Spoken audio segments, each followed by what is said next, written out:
Euro step like Ginobili, from young OG to the OG. From nosebleeds to floor seats. Circle stronger than Cuban links. My gold dance, your gold plated. You verse me, now that's a reach. We ready. Who ready? Good evening, everyone. Welcome to the One-on-One Sports Show right here on the Black Man Unfiltered Network. I'm Mr. Bennett, followed by my salute to my brother from the bold and the beautiful, the beneficent, benevolent Ball Brotherhood of the BNE Network. My coach, Coach Ferg, is in the building. We're waiting for Brother Dante. He'll be with us shortly. Shawnee's got the night off. Hopefully he takes care of his business and whatnot. But we are here in the house on this last sports weekend of October. So we're going into the winter months and winter ball. The leaves are falling and whatnot. Time, daylight savings, all that stuff is going. But we are certainly in the middle of the NFL football season. We're at the halfway mark, and a lot of things going on. We got the World Series. We'll be talking about that as well. So, lots of, things. But, certainly we appreciate you guys being with us tonight. If you see at the bottom of the screen, you see certainly our Cash App scrolling by. So certainly we appreciate anything that you give us personally. But more importantly, consider dropping a donation, certainly to the Black Man Unfiltered Network, his Cash App. Consider hitting the like button as you come in. Helps the algorithm. Consider becoming a member. Certainly of the Black Man Unfiltered Network. Hit the subscribe and follow buttons, and we give you content 7 days a week here, and sort of different shows for your liking. But we just appreciate you guys just being with us tonight. So brother Coach Ferg, how have you been, sir? What's going on? What's up, brother Bennett, man? Can you hear me pretty well? Yes, I can. Okay, I got my alternate equipment, but yeah, it's been a pretty good week, man. Just trying to finish up my project, man. I hear, yeah. So I know you were doing, you were at the tools. You built the closet space in the basement and all that. So yeah. You just finished that up. You got something else going on. You look like a guy. I'm moving slow because I'm double putting the spackle down, twice. So I have to let that dry a couple of days. But yeah, I'm at the point now where I'm gonna start sanding and painting on Friday, so then I can start putting in my racks and build. I'm going to build a little floating shells in the corners for all of my colognes and personal hygiene. But yeah, so I'm about there, man. Taking my time. That's what's up. And let me question: are you still 55? Or are you 56 now? 56, my man. I was trying to catch you, man. I just turned 55, man. So I thought we were going to be part of the 55, the double nickel club for a minute there, but certainly good to be a member of it. And so I'll try to catch you next year. But yeah, man, shout out to the Gen X, shout out to the 7Bs, and we just over here, we just rolling, man. So good to you guys be with us this evening again. Sister Catellia, again, first place, black and yellow. So again, we're going into our bye week and whatnot. So we are sitting pretty nicely right now, and looking forward to a game coming up. So again, Coach Ferg will be back. But yeah, I want to get into some of these topics here. So obviously, we got the World Series going on right now, and the Yankees and the Dodgers, and certainly been following this since Friday. Was out, kind of celebrating my birthday a little bit, and I'm watching the game. I'm watching Game 1, and seeing Yankees up 3-2 going into the 10th inning, and then they walk the leadoff man. And honestly, I turned the game off after that. It's like that's the cardinal sin you cannot do, is walk the leadoff man. Needless to say, Yankees lost that game. Guy hit a grand slam, 6-3, whatnot, and then it's just been a struggle ever since for the Yankees to be scoring runs. So here it is. You got Aaron Judge. Yeah, he'll hit you 60 home runs in a year, but it's like we have an MIA. We have a missing person for Aaron Judge. So I don't know, Coach, how much of the World Series have you watched? I know you had said it'd be a high-scoring series. Certainly, there've been a couple. I mean, certainly last night's game, certainly, Yankees were able to break out for 11. But again, the runs, Judge and a lot of these guys have just been disappointing. But I said the Dodgers, going into this, the Dodgers are tough. You got to put at least 6 runs on the board to bury these guys. And if you're not putting 6 or more up, I mean, they are a tough out. So what's your initial impressions so far of the Dodgers? And do you think the Yankees are even capable of making a comeback? I mean, obviously they got to win tonight to take it back to L.A. But what have you seen in the series so far for your impression? I mean, like I said, I look at any runs over 5 or 6 as high scoring for baseball, especially this time of year where you got the best players and the best teams, fighting for a championship. Uh, I'm surprised that the Yankees haven't came to play as much as the Dodgers. The Dodgers are stacked from top to bottom, from first batter through 9. But I'm just surprised that the big bats for the Yankees haven't really showed up. They have some of the highest payroll every year in baseball. And like you said, Judge leading the league in the last 3 to 5 years, homers. What has he homered in this playoff game? Home runs. He had an RBI single last night, and that's been it. I mean, he might have maybe two hits in the whole series so far. Yeah, I'm surprised, but it's going to take them 6 runs again or more tonight. Hopefully, what I saw yesterday, just a continuation. Now, at this point, it's almost like you have to try everybody. Everybody gets it. We need to find the hot bats. I'm thinking as a manager, we need hot bats. And if listen, you might be a scratch out of the 3rd inning and 2 strikeouts. And hey, we need hot bats, so. But I do believe that we could possibly see, well, I think if the Dodgers win, the MVP is already set.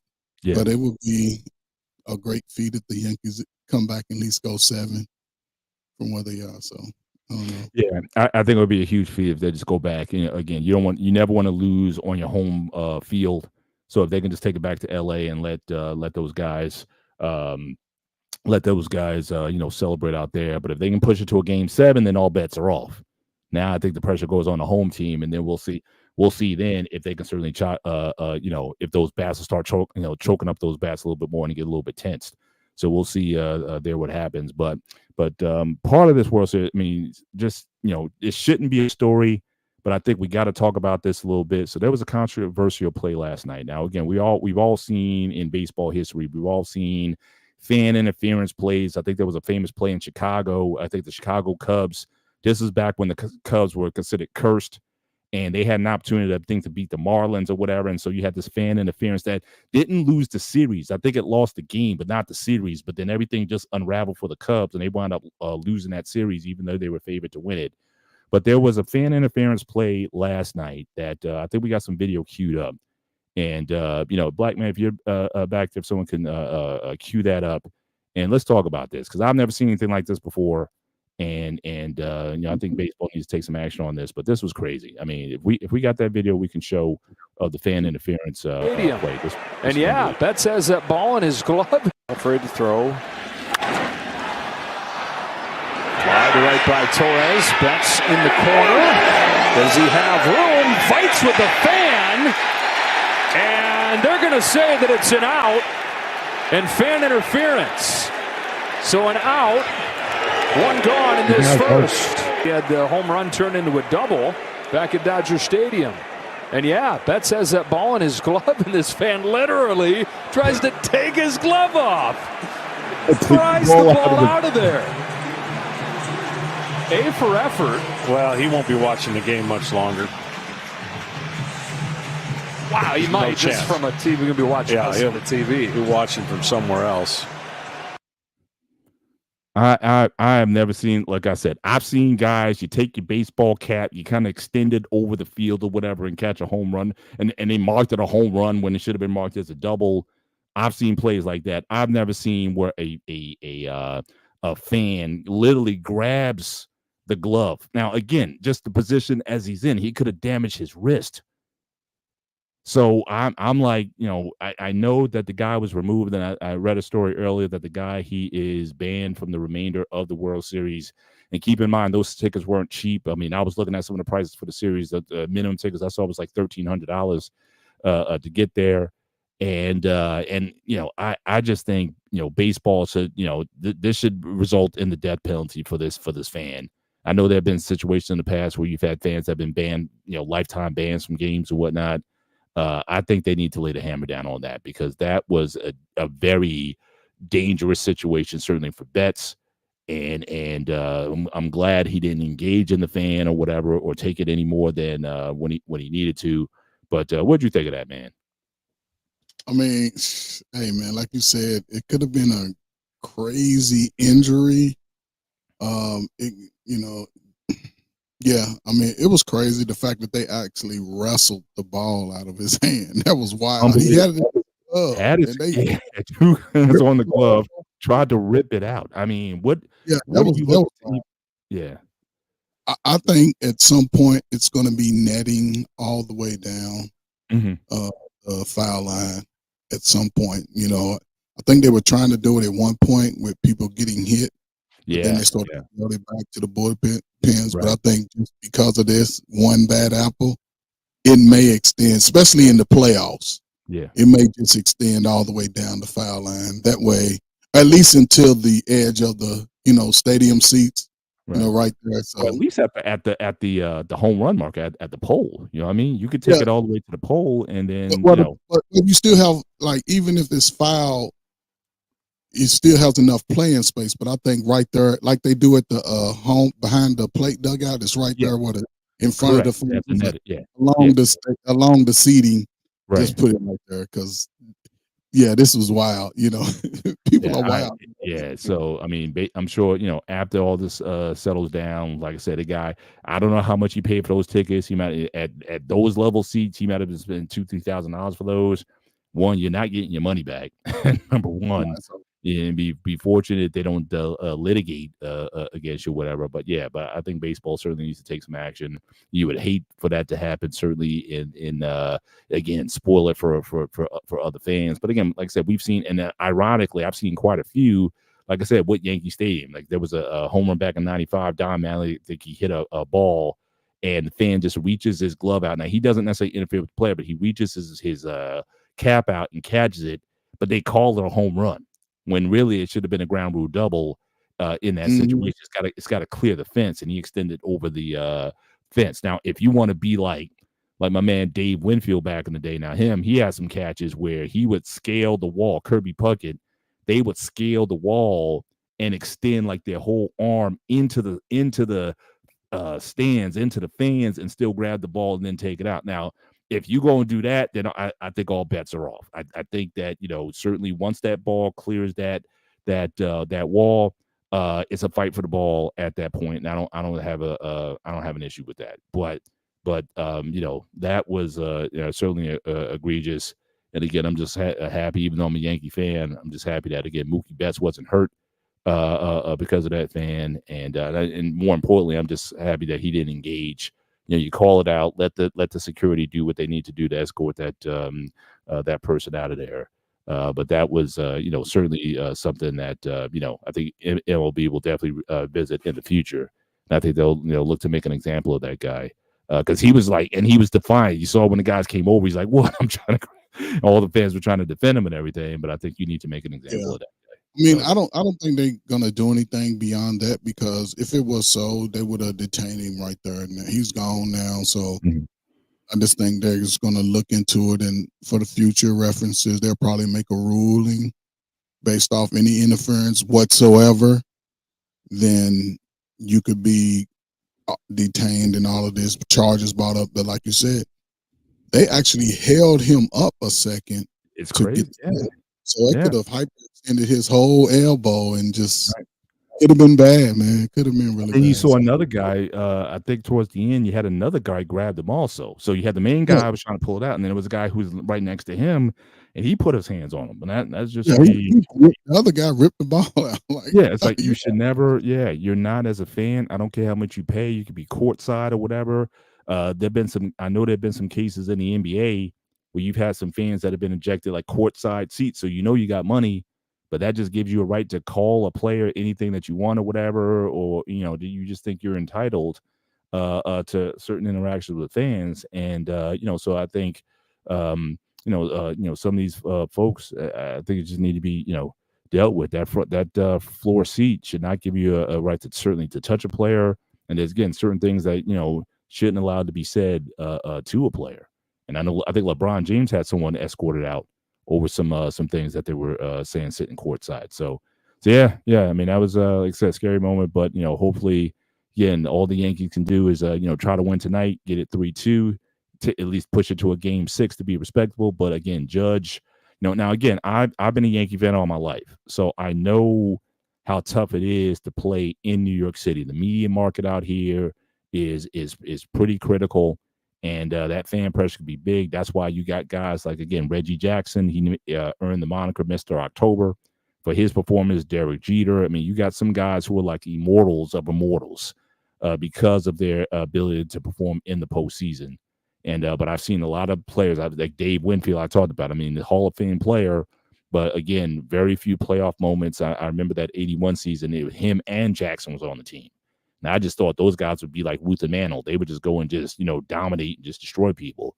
And they couldn't find a run against these same Dodgers in that 1981 World Series. I mean, both of them had very paltry statistics in that game. So just because you have guys who can producers, they come to New York. I mean, Jason Giambi, remember he had some struggles when he came here. Just a lot of the Yankees, they'll play the money for the big bats. But again, how you perform in the pro season is basically how your legacy is made here. So, and not most guys, I remember with the Mets, they got that Barry Bonilla. And the crazy thing with that one was he got a lifetime contract. He still makes $1 million a year. He signed a $25 million guaranteed contract. He gets $1 million still to this day from the Mets. And didn't do jack when he was here. I don't know if they made the playoffs. I don't know. And they definitely didn't make a World Series when he was here. But again, these guys came, he's a big player with the Pirates with Barry Bonds and Bonilla. That was that 1-2 combination there. He comes to New York and certainly doesn't live up to expectations, but my man gets to this day $1 million every year. That's going back quite a few years. So that's some big money right there. That's why I say, man, it's a great opportunity. That's a nice baseball. Play baseball. Why don't we? Absolutely. You could pull that off, man. Hey, I would I'd rather, but that's a question, bro. So what would you rather have? Would you rather have just the giant lump sum payment, or would you just like to have that, just knowing that $1 million is coming in every year? If you want the $25 million up front, or do you just want that million just every year? You just go to mailbox, whatever, you just see it coming. Young me would want it now. Today, the wise, if my son was presented with that offer, I would present to him the best scenario to say, look, go ahead and take it, 25 years stretched out, because your playing career could be anywhere between 10 and 15. Okay, cool, but after your first 2 years, I mean, I guess if you get a big contract, once you buy everybody a house, a car, buy your little fake gold and all that, then I'd rather get that $1 million every year and just for 25 years. I'm the same way, man. Actually, let me ask the chat. So again, we got Katelia's in chat. Again, we got Smitty's Corner in chat as well. Next level. Good to see you guys tonight. So again, what would you rather do? So you got $25 million on the table. You want that 25 mil up front, or do you want that spaced out over 25 years? So every year you get $1 million. What would you rather do? I'm just curious. Just want to see the mindset, the financial, how the machinations of the financial minds are on this matter. But we're gonna move on.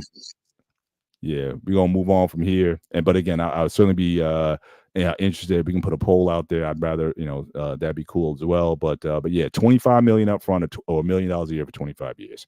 I think didn't Magic Johnson have that as well? I think that big contract when he first came to the Lakers, I think it was like a 25-year contract, $1 million a year.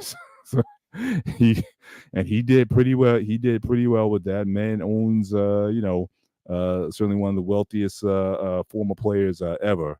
And when you hear about these guys who multi-million-dollar guys going broke, maybe there's something to be said for instilling some discipline when you have that kind of money. So so for those in the chat, I'd be Beak, again, good to see you tonight. Again, $25 million up front or $1 million a year for 25 years. What would you rather have? So we're going to go on to the next topic as we chop that up. So again, we had a very exciting NFL Week 6, where I think the big story coming out. So again, what I've been doing as of late, and I kind of like how we do this.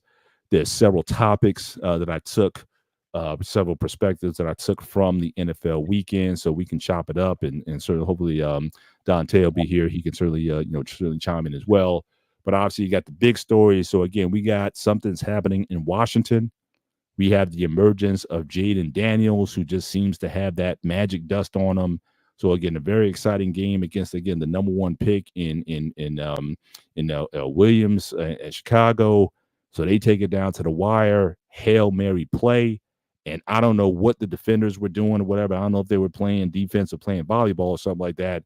But it looked like somebody just set volleyball the ball up. You know how you set up for the kill strike or whatever. So someone just hit the ball straight up in the air, and the Washington receiver is right there to catch it for the game-winning touchdown. But what can you say about this kid Daniels, who seemed like in the face of opposition, he's been playing so well. Hey, R-Pain, good to another brother from the bold and the beautiful, benevolent, ball by speckled. What's going on? What's going on, so you see these brilliant, ball-headed, bifocal brothers in the house. So we know we're going to have this good discussion tonight. And R-Pain, I know you saw some of them games over the weekend. So again, Jaden Daniels. Again, I know a lot of people were in Washington were hopeful when RG3 came out, but unfortunately injuries put him down. And certainly I know he got banged up in the game before this. People weren't sure if he would be playing, but he's just got something magical going on. I know DC area is hot right now. So what did you take from that? And what do you think this guy's his future? Where do you think he can go with this? Well, let's get it straight. First of all, they dodged the bullet. they dodged the bullet last. You need a little luck. You need a little luck in life. You know what I mean? But you know what? They said the play might have been playing with one guy behind at them. You bat it up and see if you get it. He has a decent arm. He's elusive. Can y'all hear me? Yeah, we can. Yeah, we can. So he got a decent arm. I think he's going to go far, man. He can only get better. Yeah, I don't think this is a fluke. Yeah, he seems to have ice water in his veins. He does. I mean, he may not lose, but again, they're 6-2. They're clearly in first place in the East right now. We'll talk about Dallas in a minute, but he's got those guys believing in him. He is not afraid of the moment. He plays well even in the loss. I mean, I know even the Baltimore game, I thought he played well against your Ravens.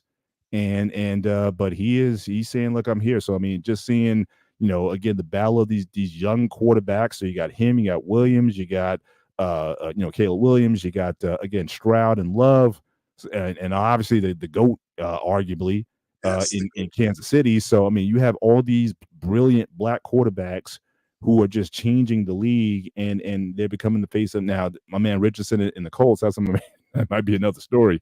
I don't know what's going on with him. He's got benched I think they're benching him for the year. Is that right? For the whole year? Wow. Flacco's been named the starter, so he's going to have to do a lot to get out of the doghouse. But apparently there was a play where he didn't want, for whatever reason, he didn't want to go back in the game. He said he was tired. He was tired. But you can't do that. You can't do that. I'm not going back because I'm tired. He pulled a Scottie Pippen. He took himself out of the game. He said he was gassed because I think he ran on the play before, and but look, you lead a quarterback. You can't do that. Have you ever seen this quarter? I've never seen in history, and then quarterbacks get take me out the game, coach, because I'm tired for a play. Never heard that before, time out or something, but you can't be taking, when your team. I would say, listen, man, we're gonna do a running play at least so I can catch my breath or something. You know what I'm saying? But still. Yeah. That's why you got those plays in the book, and you got a decent running back at the same time. Flacco, man, is always dangerous. Oh, definitely. He can. They said that arm is the last thing to go. He's a statue back there, but if you give him time, he can sling it. So he did that with I think with Cleveland last year. So hey guys, there's Michael Jordan saying Steph Curry is not a Hall of Famer yet. Look, I'm not going to entertain that. Michael Jordan, ever since he's retired, he's just sounded like an old an old miser. He's like that guy. Did he actually say that? Where's the proof he said something? Yeah, Yeah, if he did, especially after the way my man delivered in the Olympics and whatnot. So yeah, MJ be hating on people. You remember his Hall of Fame speech? He called out everybody. I mean, for what? For what? I mean, you already the GOAT. I mean, nobody's questioning that, but he just wants to be relevant, man. So, but yeah, I mean, so that was a all I'm great trying one. to say is we gotta see we gotta see a quote that he said. It could have been tongue in cheek, whatever it is, man. But hey, and hopefully he gets well, because I think he's out. He's going to be out for a few games. I think he twisted his ankle again. So Steph's going to be out for at least a few games before he can come back in. But honestly, with the Golden State, I mean, look, I love the era 2015 to 2021, 22. Now that was great. I don't think that's going to be replicated, and I can't see them, being a major factor in the, certainly in the NBA. We're going to talk about NBA in another segment, but definitely want to get to this NFL. So again, we talked about Daniels, definitely a future star, and now again he's going to be tested because again, Steele is also 6-2, number one. Sorry, Arpain, number one in the North. I have no problem with the Steelers. We got our bye, all right, and we play Washington after our bye. We go to Washington to play them, so that's certainly going to be a test for Daniels and see how he handles that. So you like my man coming in for the quarterback switch. You like 100%. And I think you can see it, the touch. I mean, certainly my man Fields has an arm. He's got a gun. He can throw it hard, but you got to be throwing with some touch. And what you're seeing from Russell Wilson is the touch that he's able to put on these balls. He gives his receivers an opportunity to make a play. So he'll do that back shoulder fade, or he'll do that play where you can, you put it up there and you let the guy get, in front of the defender and catch it or whatnot. So again, he still got some rust to, I think, to throw off. I mean, and that game should have been a blowout. I mean, you figure the first touchdown pass, face mask call on the offensive lineman, and then the double tap. Now I don't know. I understand the rule in the NFL. You need 2 feet down, right? He did get 2 feet down. He just got 2 of the same foot. I don't know. I give it to him. You know what I'm saying? That don't count. Maybe just me being a biased Steelers fan, I could certainly attest to that. But I mean, certainly there was points still available on the board. They just got some things to clean up. But I think absolutely what I'm also liking is the fact that he is distributing, like everybody's in. Like you never heard from Scotty Miller, you never heard from Jefferson until Russell gets in there. So everybody gets to eat. And what they're also doing is surprised, though. I mean, either one of you. I mean, are you really surprised? I mean, it's Russell Wilson. Listen, I wasn't, but there's been a lot in Steelers Nation. There's been a lot of people who were like, look, we're 4-2 with Fields. Let's stay with him. He's the future. Russell's done. I heard a lot of that. I've been to a lot of blogs, a lot of YouTube channels, the Steeler Nation and whatnot. And I would say it was a mix. It was like a 50-50. People wanting to see Russ and see what he could actually do. But people fell in love with Fields. But there's no way. Listen, Coach Ferg, if you wanted to say something, they had to put him in. See, everybody's looking like Tomlin was a genius. You got this guy on a 1-year contract, correct? Right. He's got to play. Yeah. You got to know what you got, right? And so I think it was better, like you said, to even if Fields was 4-2, it was better to switch him out when there's no negativity. Mm-hmm. Really, and see what Wilson can do, because Fields is a young guy, man. He better not go crazy over the fact that he has to sit down for a future Hall of Famer, right?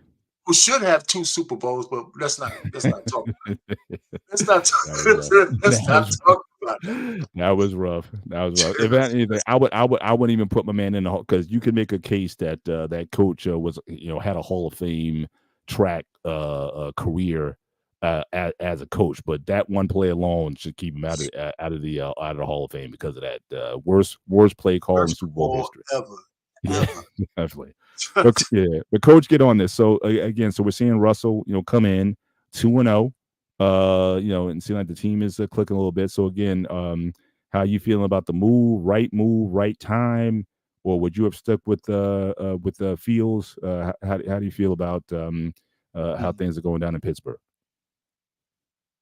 Well, I'm a Justin Fields guy. I guess I'm partial to him because I played football against his dad, and I knew his dad. So Is that right? Oh, I didn't know that. Wow. Yeah, his dad was maybe a few years older than me. So when I got to high school, his dad was a senior. But when I look back on it, his dad was playing junior Pop Warner football when his ass shouldn't have been playing. He was 3 years old, So, but anyway, what I'm saying? But his big guy. I'm looking at it. Yeah, you can't complain about the move. I think it put Pittsburgh in a greater position than any other team as far as quarterbacks because both quarterbacks have been written off. And now you take Justin Fields, who really doesn't have the track record as Russell Wilson, but he's won at Pittsburgh. He's proven that I think it's a great opportunity to work on his touch passes, to get some more height on it, like Russell Wilson. And Russell Wilson, you had nothing to lose. You're paying him, $2 million? $1 million. Okay, yeah. So, and I think it's going to, at some point, they may go back to Justin Fields at some point. Well, yeah. I don't know. If Russell Wilson has a 2-game losing streak, if he has a 2-game losing streak, like that, yeah. But but you win with both. I mean, Pittsburgh is probably the luckiest team in football right now. Yeah. Now, would you consider bringing in Fields maybe for some plays? Because one thing that they're still struggling with is red zone scoring, getting touchdowns. So I would definitely do some RPO type wildcat, something. Yeah, like yeah. But I think he's too talented to kind of keep him on. So I would like to see some design plays, especially in the red zone. I mean, they had 3 balls within the 10-yard line, and they still couldn't punch it in. Again, for one reason or another, like I said, either penalty or one was a sort of the receiver ran a wrong route. Welcome to your podcast. Good to see you, brother. Thanks for stopping in. Yeah, we're about to talk about your Lions.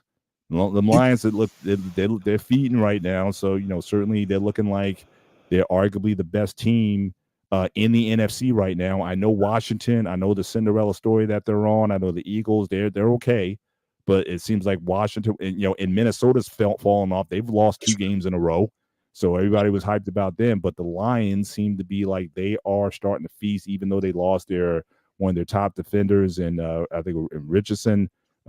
Broken leg injury, horrible injury, but they seem to be clicking on all cylinders. So who do you guys think is the best team in the NFC right now? You see, my man Lord One, he said this is Green Bay, but I don't know. This team is the Saints. The troller in chief himself, BMU. Shout out to the Saints. The Lions are. I think the Lions have it for right now, but it's like any given Sunday. I mean, the Lions can get a 2-game losing streak. But they look good. They look good. They won the games that they should. And to be honest, though, as far as the team, if I was going to get the top 3, it would be. This is just my pick: Washington, the Lions, and who else is that? Maybe Green Bay, maybe. So who's on the Commanders' schedule? Who do they play? I know. So they play the Steelers. But like I said, Steelers. They play after the Steelers bye week. Let me bring up the schedule. But you guys can. But yeah, I think that clearly I think the Lions are legit. They're very balanced in terms of their play. And I think that they're definitely going to be a problem. I think for anyone else in the East, like I said, I definitely think that those guys have fallen off. Like I said, the Minnesota, and so the only other team that's intriguing me right now, I know the Eagles. Eagles are 5-2. So again, they're going to have some games coming up with them, but just checking their schedule here. Okay. I'm looking at it too. So again, they got Pittsburgh. So they got the Giants this Sunday. So that should be a win. Then they got Pittsburgh. So they got both PA teams. So they got Pittsburgh, and then after that, they're going to be at Philadelphia. So those are going to Right. be two very tough games for Right. them. So if they can survive that, but then they got some easy ones, some very easy games after that, because they're gonna be home against Dallas, right? And I don't know if we need to talk about the Cowboys. Then their home game against Titans. Then they got their bye week. Then they got the Saints. They got the Eagles again. The Atlanta Falcons, who they may This might make be some a good noise, game. That could be a good game. and then they end with the Cowboys. So there's a lot of easy games on that schedule, based on what I'm seeing. I mean, the Eagles are going to be the main competition, but the Cowboys, I think that's a wash. I think between them, that was a topic I was going to bring up. Who is the biggest disaster in the NFL right now? Is it Dallas or is it the New York Jets? Right? No. You get the the big time receiver. Rodgers is supposed to be back, and I even bought into the hype because I picked that the Jets would be very competitive for a playoff spot this year in the AFC East, and it's just been a total disaster. If you get Salah fired, I don't care what happened. I think Rodgers is behind that. So you get him out of there. You got an interim coach in. You get some extra weapons, but nothing seems to be working. Rodgers is clearly showing his age. So I think the Jets. Why would you fire your coach that early into the season? I still don't get that, but I just think you just caused a total disruption. They put the Rodgers Kool-Aid, man. The guy hasn't really played serious football in years, right? Yeah. So now he's back playing, and he's older, and they probably should have geared the team around, of course, rushing and things of that nature, and let Rodgers, be a super, be a secondary guy, but a super secondary run first, then pass and do all that kind of stuff. But having him throw 30 times a game or something like that, or putting it all on his shoulders, I don't think he's that guy anymore. Yeah. Because we remember his mobility. I mean, I don't think he was not a running QB, but he could certainly scramble, and he certainly, he was elusive. He would buy himself time with his feet. It's very similar to Russell Wilson. He would be able to buy some time, but I never consider him a running QB, but he could make some plays. But I think, you just sit him in the pocket, and he becomes, again, very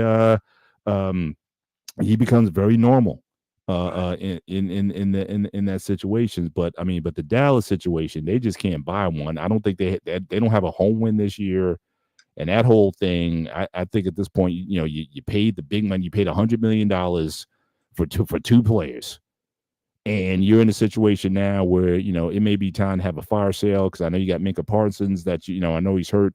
Trying to get him re-signed next year. I think you need to blow this thing up, because I just don't see this. Who's going to do the sale? My point is, the biggest problem that Cowboys have is that their general manager sucks. Yeah. Their general manager who's also the owner. That's what I'm saying. That's exactly what I'm saying.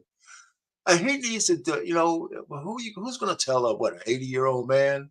You see, he's threatening radio hosts. He's threatening the livelihoods of radio anybody who crosses him. So I'm going out with this team. I don't care what happened to his son. I thought his son was supposed to be taking over. Well, apparently he's the money guy. He's like the budget and finance guy or whatever. And then there's another guy. There's this black guy there who's supposed to be, a figure. So it's almost like a three-headed monster. But clearly Jerry's clearly the figurehead of it all. So yeah, it's just a clusterfuck over there, and I just think that they're done, and I would just at this point, tank the season, get a top 10. I don't know if you can't do anything with the contract now, because I'm thinking now you might as well tank the season and try to get Shedeur, but you just gave your QB $60 million a year, so no one's going to want to take. I can't see who's going to want to take that contract on.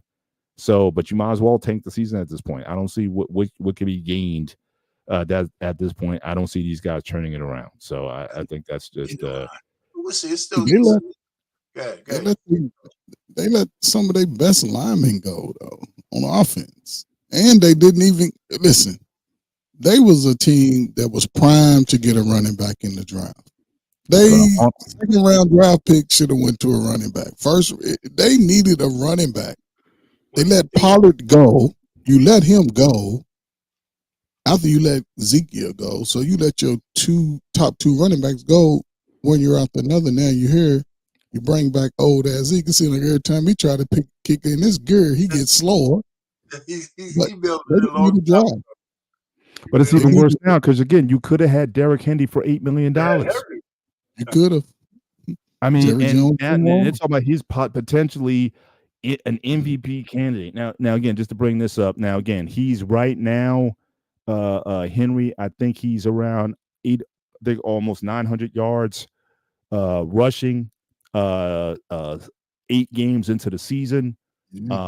I can't see him breaking I don't think he's breaking ED's record. I mean, usually these guys, especially, I know the weather gets colder and people try to run it more, but these guys the only guy I never saw had a fall off was Adrian Peterson. He almost broke it. I think he got 2050 something or whatever, but I don't know. How did they lose the game? I didn't see the game. How did they lose the game to the defense? Browns? The defense. Critical plays Browns, in the second half.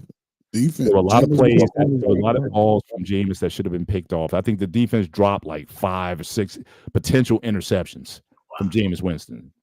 And then, so I think just let them off the hook. I mean, Henry didn't have a huge game. I think he had like 72 yards rushing, in the game.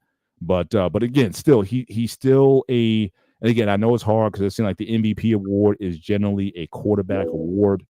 Yes, but I know that they're talking about he could be a potential front runner for the MVP.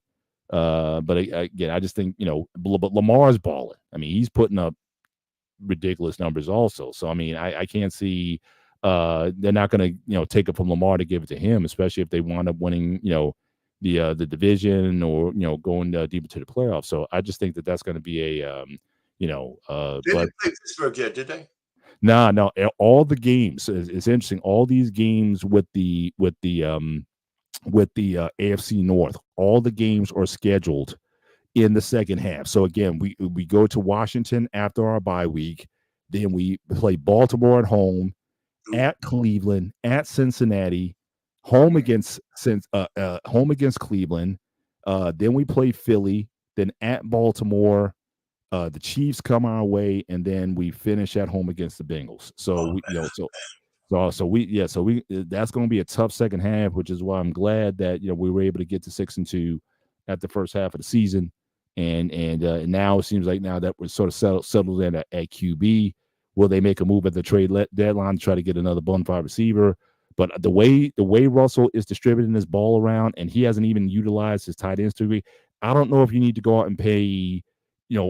Overpay for a wide receiver at this point. I'm kind of liking the guys that we have. Forget that. Yeah, so I mean, I'm glad we didn't go after the guy from LA and all these other guys. Yeah.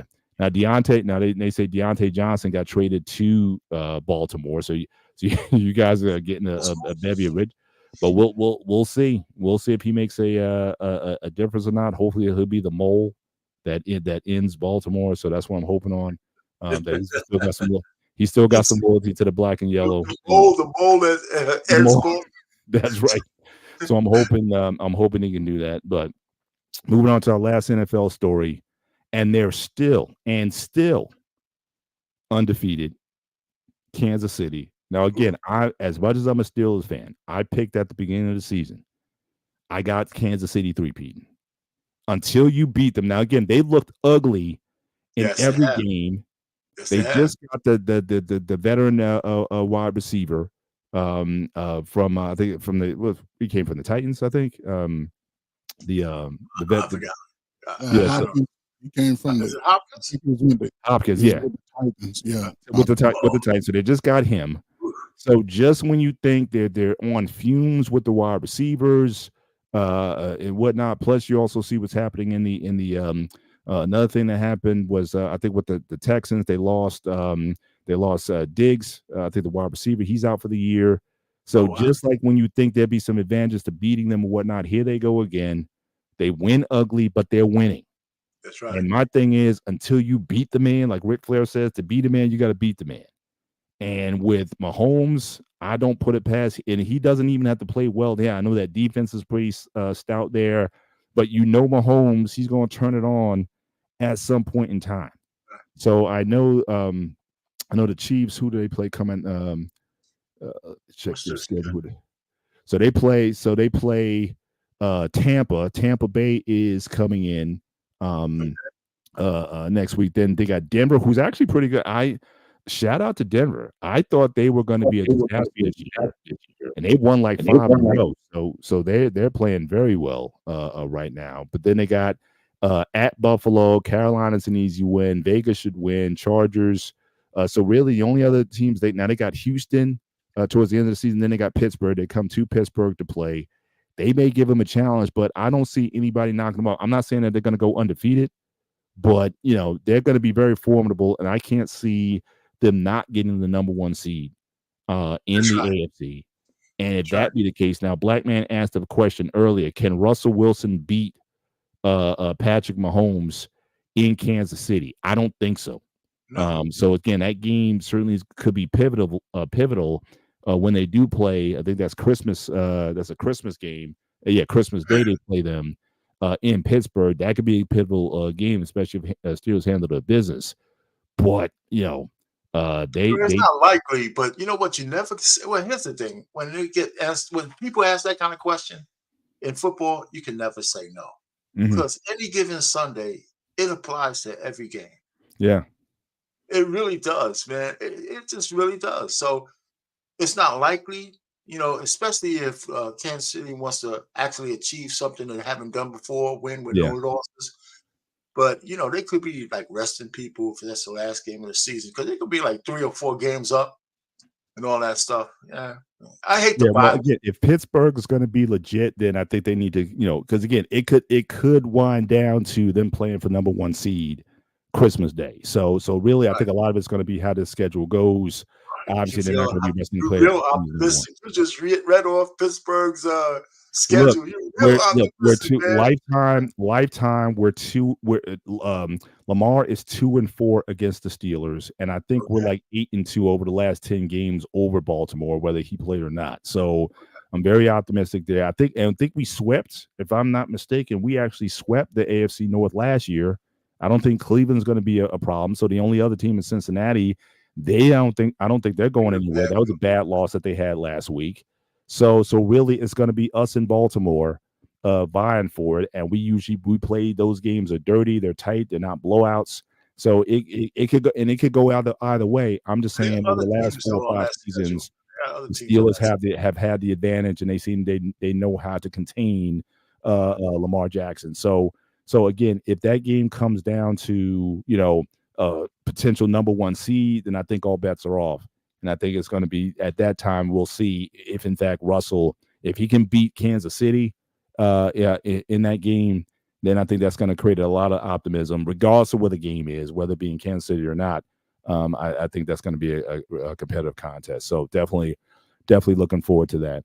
But want to move on. So obviously we got the beginning of the NBA season. I don't think we had an NBA sort of preseason or predictions show. So we got some topics here as we go towards the at the end of the show. We got whether or not will the Celtics repeat? Are they still favored as the number 1 seed coming out of the East? You got LeBron James. So you had LeBron and Son. You've heard of Sanford and Son. So now you got LeBron and Son. Matching up again. It's just this nepotism run wild. Apparently he's going to play against in the Cleveland game coming up. So he's slated to play. Whether or not he's earned playing time or not, that's going to be a factor. You got Embiid. The Sixers were fined $100,000 for what? For apparently faking or misreporting on Joel Embiid's alleged injury that he had. Like, he didn't play, so they kind of I don't know if they faked an injury report, and apparently so they got NBA fined him $100,000.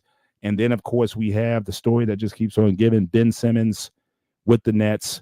Probably they say will not be playing back-to-backs. He's got more injury problems or whatnot. It's like when is it going to be over for this kid? I mean, look, I don't want to see anything bad happen to the guy, but again, we can all admit this has been a colossal failure. What's all the bullshit? I thought he was ready to play. Well, he's not playing in any. He's got, I think, a low back injury that he's nursing right now, and I think also the plan is him not to play any back-to-backs for the year. So I've never seen a more coddled product than Ben Simmons, and I just don't understand why he's still in the league when you got guys who've been busting their tail for the lifetime to want to be in his position when paid for play for a fraction of this kid's contract. So I don't know what the motivation is. If you don't want to play basketball, same thing with him, and same thing with Kawhi. I think it's a little bit different. I think it's a little different. All right, so break it down. Let me hear you. I think Kawhi's knees are shot, man. He can't play. He should be retired, a medical retirement, but his contract is too big. He honestly can't play more than a couple of games in a row. He just can't do it. And it's been that way for a couple of years. I mean, remember that the Clippers they had a blowout win in the playoffs. Everybody said, man, these guys look like they're real. And then all of a sudden we get the news report that Kawhi's not playing. Mm-hmm. The guy's knee is gone. It's at the cartilage is all gone. He really shouldn't be in the league. And the fact that they almost sent him to the Olympics was crazy. And they brought him back. So the guy, I think him and Ben Simmons are not the same, even though it looks like that. Ben Simmons. So even going back when you had Popovich, that whole load management thing, do you think that was attributed to the injury then, or that was just? What do you think? I give you that one. I just think that I think that was maybe that's why maybe it's not turnabout is fair play. I think he was loafing on that one because he did play well up in Toronto. He won a championship, first one for Canada. So but I think his knees are really shot, man. I really do. I don't think he's faking this stuff. I think he can't do. He just can't play a lot of consistent games. Yeah. But Ben Simmons though is just different, man. I think I can't. I just don't believe he doesn't want to play, but he doesn't want to give up the contract. Who would? Think about it. Well, what I'm saying is this: they usually buy you out, but it's on fractions of the dollar. He should be. I think this should be his last contract. I don't think they should ever give him another contract. Oh, totally not. But it's just Go ahead, Coach. No, I don't think he get another contract. But I'll say this: he won't get another major contract. He's good enough to be a, lower level paid player, $3 million, $4 million a year. He's good enough. But again, his confidence is gone. He still won't play though. He might be good enough, but is he going to be better for a team? He's going to make a team roster because he has the ability. I just think his confidence. Again, man, he's too emotional. He needs to get some real emotional counseling because he needs some counseling. So now okay. I mean, he was okay until people started. He's almost a 10-year vet now, though, right? He's been 28 years old. So far this season, he's averaging 5 points, 5.7 rebounds, and 5.7 assists in 24 minutes. So again, he's only playing limited minutes as it is. And again, the Nets just announced he will not be playing back-to-back games for the entire year. So already going into the season, he's going to be. So again, what impact could he possibly have that a bench player coming off your 7/8 man could have? You can get that kind of production. Yeah, I mean, he's not going to be a good man off the. He won't listen. He's not a good role model for players, even as a role player. It's because when you need him most, he's not going to be available. Yeah, it's very, very. It's a hit or miss. Hey man, we really need you. Oh man, my little back thing, man. Listen, he's really not a starter. He's supposed to be coming off the bench. But what do you do with 6 I'm not arguing with that. I'm not arguing with that. Go ahead. 5 points a game. Shit, I can get 5 points a game right now. I guarantee. I can at least get my shot off and get a couple of loose balls. But I mean, still, I'm not gonna say no did it. But you know what I'm saying? It's just unfortunate, man, because up until his injury and then the crucifixion that he's received, and his confidence is shot. And once a player's confidence is gone, well, again, go back to that Philly series, that Philly playoffs, where he just did not want to shoot. He just and he's never been the same since. Absolutely. So I mean, so I definitely think it's a mental thing with him, or does he simply want to play? I mean, when you're going into practice and then Doc sends you home, saying, "Look, you're not. It doesn't seem like your head is in the right space here, so you don't need to be here." So he got sent home. I mean, can I ask you guys a question though? yeah. A little bit different thing, both of y'all. I approached this with Ferg on the show before. Mhm. Do you guys think LeBron staying in the league somehow is hindering the NBA from moving on? I think so. Yeah. I mean, unless he's going to be still relevant, are they going to I mean, make? he's relevant. He's going to be in the top 10, but with all the skills he has left, is it somehow, some way, shape, form, or fashion holding the rest of the guys from budding and being the new stars that we're looking for? Budding and being the stars. Right, they got I don't, stars I like don't think so. a man of Minnesota. He's not Yeah, stopping. I'm not. A new face of the league. Do they need a new face of the league? You know what I'm saying? There is a new face of the league. Who's that? And you talking Jason Tatum. He's the new face of the league. Is he really? I don't know if I call him well, face. he's one of the right. I'm telling you, he's going to be the next rise. He's going to be the next face. If he's not already there, they're going to get. Listen, they're going to give LeBron his due diligence. Is it over Luka? Yes, they're going to give LeBron his due diligence and let him ride the sunset out. They already got a little commercial where he's breathing. They got it to where he's just sitting, taking deep breaths, and they focused in on that. But he's on his last little year and a half. I'll give him 2 years. Next year will probably be his last year. But then, the other guys are stepping up. You're looking at Boston playing tough ball, probably going to come out the East again. Who knows who's going to come out of the West, because LA is doing pretty good right now. But it's a long season. You got it's going to be interesting, man. Yeah, because you got some. Oklahoma City Thunder. I mean, they got some young talent that is going to come. But as far as the face of the league, and it's sad too, because I thought Ja Morant had the potential to be the face of the league. But again, he's had obviously his problems and whatnot. We'll see if he can get rid of some of his old habits and associations and whatnot, and just focus on ball. But I thought he was going to be primed, and I thought that with the commercials, with the advertisements, vitamin water, I think they were trying to groom him to be that next face of the league. So that image needs to be rebuilt. But to me, it's either going to be, I think, Jokic. I think is he's always going to be up there perennially as an MVP candidate for the I think for many years to come. He's still going to be he's still going to be there. Then you got the French kid from San Antonio. I think they're going to try to do something with him to make him certainly a face in the league. But I mean, certainly LeBron certainly represents that old guard. But again, I don't think the Lakers are really going to be relevant.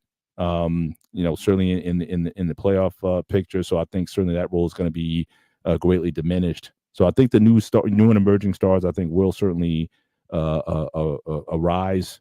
But I think what I'm hoping though is that also I think with teams, I think the Celtics are primed to be like what the Warriors were in the middle 2010s. I think the Celtics can potentially be that. And I think they got so much talent to kind of spread it around. It's obviously not just Tatum. I mean, Brown was the MVP of the last final, so I think they have a very balanced, and just the way they're coached and whatnot. I think they can be the best team in the NBA for many seasons to come. But as far as like the super or mega stars or whatever, I'm hoping that with the Celtics, the way they're doing it, I hope that we kind of get away from some of that, because again, then it was supposed to be Giannis. He was supposed to be the next guy, and then you saw the disaster what happened with Milwaukee, and they're not going anywhere anytime soon. So I think that I think people like myself, and then I'm not just saying that because I'm a Celtics fan, but I just like, again, that team ball. I think what was nice about Golden State, yes, it was the Splash Brothers and all that, but it's still just the open style of play that it was a team play that they gave that really. Because I never remember staying up until 1 o'clock in the morning watching Golden State Warriors games, but they got me doing that for many years because of that style of play. So I see the Celtics and then definitely primed to come out. I think they certainly have as good a chance of anybody certainly to repeat again. And but yeah, as far as new face of the league, I think some of the guys, because the guys in OKC, I think the guys there'll be a sort of a round robin of guys who can certainly step up. It's going to be an open competition that who wants to be the face. But I see LeBron as the OG who just like, you know, and I think in the next year or so he's going to do like Dr. J did. He's going to go on the farewell tour and you know, make his rounds and be out of it. But I can't see it. You know, well, they should. I can't see it going any further than that. Yeah, for sure. Somebody's backstage. So, no, who's backstage? Dante. I thought somebody was backstage. Dante's backstage. Come on up here, cowboy. What's going on, fellas? Sorry, He's still with the brick. No, with it's the all brick good. background. With the Man, look, it's staying. At this point, it's staying. As you see my head down there, I'm about to pull out the mock draft machine, man. Yeah, so just going forward here. So what do you think is the plan for the Cowboys? Do you think that at this point is it just tank the season and just, you know, you maybe try to, you know, go for Shador or what have you? Do you think the whole thing needs to be broken down at this point? What do you think is going to happen with the Cowboys? And or are you writing the season off? Do you think there's still an opportunity for them? Can they make a playoff run? Can they get into this mix? Obviously, they've fallen deep behind Washington and the Eagles, and I don't see that changing anytime soon. You know, this guy Kid Daniel seems to be legit. I know we play him in a couple weeks, and I'm hoping they can certainly knock some of the fairy dust off him, you know, and bring him back down to earth. But Eagles and Philly are clearly the class of the division. So I'm like, do you see a path for the Cowboys? And if not, do you think they should just break this thing all the way down? I mean, there's a path, but my thing is I've seen so much evidence that I don't believe it's just possible. Nothing has this far into the season, no game with the offense has looked good. The defense, even with the starting guys, looked bad. So it's to the point to where in my group chat with my friends, I was just like, I know Jerry and Steven won't ever do it because he's a star player, but to reset the rebuild, it wouldn't be the worst thing in the world if they told Micah, hey, push back another week and kept extending him back. And, you know, and then when the losses pile up, then maybe you play him just so that he's healthy. Maybe you win a few games and then maybe you shut him down and you trade him in the offseason. As far as you have a bad pick and you trade a player, you get more capital, and then you kind of jumpstart it because you're paying the receiver a lot, you're paying the quarterback a lot, and then you're going to pay Mike a lot.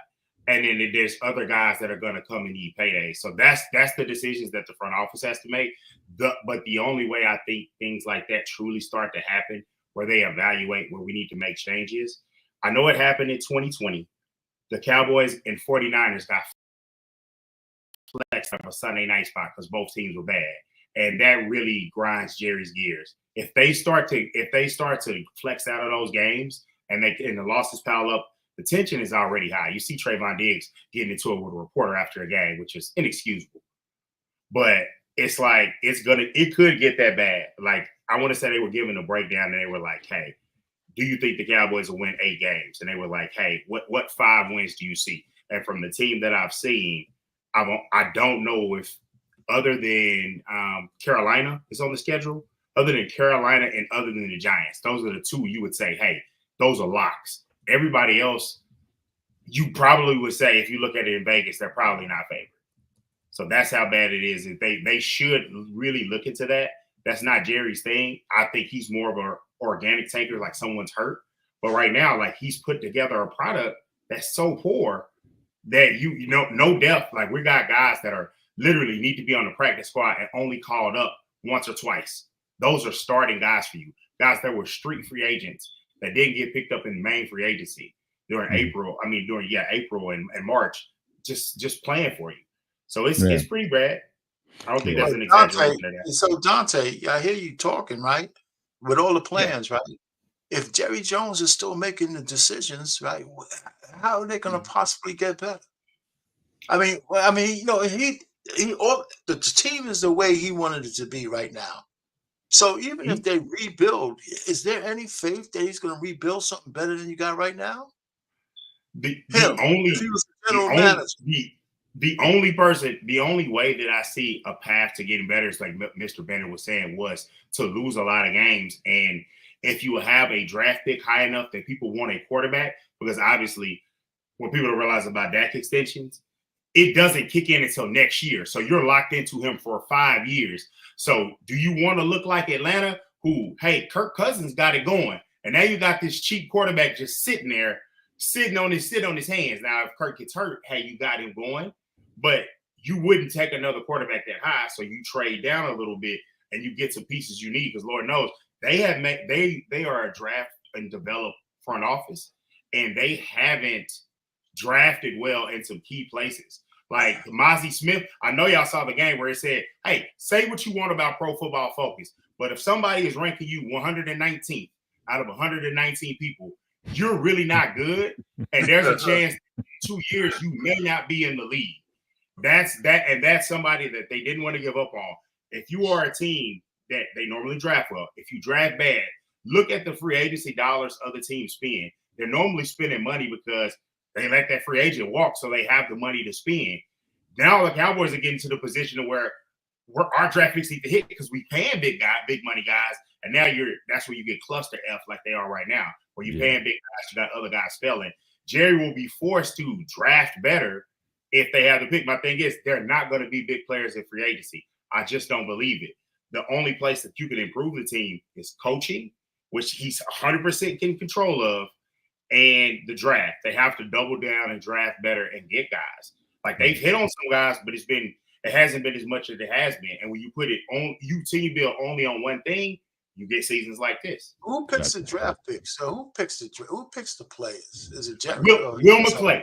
Will McClay. There's a guy we're talking about. I knew he was more talent evaluation. Steven, I think, is more like the finance guy. Steven is finance guy, and Jerry's Lady Eloise. I'm going to continue to say it. That's who he is, even though he has the money for the company. But in the sake of making decisions, no, he does interviews. I heard this, and I wish I would have been on last week. Basically, they were talking about how much of did y'all see the story about when former players, you can tour the Star, which is where the Cowboys train up in Frisco, and you can see the players training while you're doing your, they're working out and you're going through the facility. So like that made some good comments about it, but a lot of guys were like, that's what they're doing. No other team is doing this. They make, good money off of doing that. You can pay $90 and you can ask AI Jerry Jones questions. So that's how unserious it is about football at times, where it's just like, dude, you got to be kidding. Now that's cool to some people, but I was just like, I know I couldn't ask those questions. I'm gonna get banned from the Star. But but it's So Dante. So question was at DeMonte Green Beans again. Shout out to you for joining us tonight. So again, saying Micah should go somewhere else. What do you do with Micah Parsons? You try to sign him? Should he want out? I mean, how do you see that situation playing out? Man, I would like for Micah to go somewhere else, because there are some deficiencies that I think can be improved upon. But you would need a coach that is going to really work with him. And there's coaches that are going to be available that could help deficiencies. And you think there's deficiencies in Micah's game? Yeah, just from the standpoint of being disciplined against the run. Like, look, that you are a smaller defensive end. You're really a linebacker, but you have the pass rushing skill. So if they're going to play you at end, you need to be ultra disciplined and make sure that you're turning that run and you're really setting that edge. You know that most every tackle is going to have a power advantage over you. You have to have the wherewithal and the discipline to beat that. You have to have the discipline not to try to go inside and leave that outside exposed. That deficiency in his game, totally fixable. Also, being smaller does wear down. Doesn't make as many plays in the fourth quarter when it's nut cutting time, when you need to make a sack, need to make a play.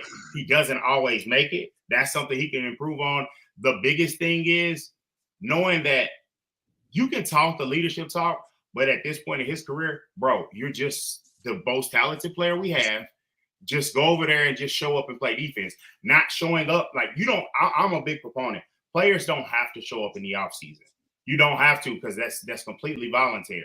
But a part of it is, if you've got other people that are actual leaders showing up, I do think there needs to be a concerted effort that you have to be there every day, but a good portion of the offseason, you should be there. But the other thing is, he has let the Star get to him. If you listen to some of his comments that rookie year to now, to the podcast that he does, it's kind of like, bro, you're letting like everything they say that's bad about being a Dallas Cowboy, you're letting that get to you, and you kind of need to get back grounded and shut your mouth more. Nothing pissed me off more last year. Hold on. I gotta cut out. So do you have it, Bennett? You can log out, Mr. Bennett. You got all that stuff there. No, I don't, unfortunately. I do have to leave. Okay, yeah, well, we're actually literally we try to end this show at 9:20, so we can certainly go around with final comments. I can certainly lead off. Just some key matchups coming up this weekend. I know Arpena, I'm sure you'd be interested in this. Again, the Ravens are playing the Broncos.